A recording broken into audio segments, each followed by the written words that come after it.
রাতের ট্রেনে হঠাৎই দুর্বৃত্তদের আক্রমণ। তারা জোর করে রেলওয়ে চেয়ারম্যানের মেয়েকে তুলে নিয়ে ট্রেনের শেষ কামরায় আটকে রাখে। কিছুক্ষণ পর একটি ভয়ঙ্কর ভিডিও বার্তা পাঠায়, তাদের নেতা মুক্তি না দিলে মেয়েটিকে গায়েব করা হবে। দেশ জুড়ে উত্তেজনা ছড়িয়ে পড়ে।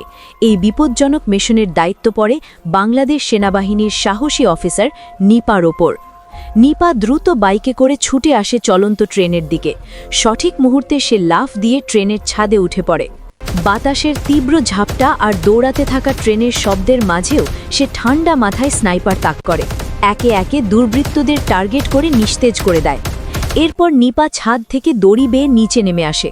তাকে দেখেই বাকি দুর্বৃত্তরা ঘিরে ধরে, কিন্তু নিপার প্রশিক্ষণ আর স্পেশাল কম্ব্যাট মুভের সামনে তারা টিকতে পারে না। মুহূর্তের মধ্যেই সবাই পরাজিত হয়। অবশেষে নিপা মেয়েটিকে নিরাপদে উদ্ধার করে ট্রেন থামিয়ে দেয়। মেয়েটি দৌড়ে গিয়ে বাবার বুকে জড়িয়ে ধরে। ট্রেনের যাত্রীরা স্বস্তির নিঃশ্বাস ফেলে এবং হাততালি দিয়ে হিরো নিপাকে অভিনন্দন জানায়। ভিডিও ভালো লাগলে চ্যানেলটি সাবস্ক্রাইব করতে ভুলবেন না।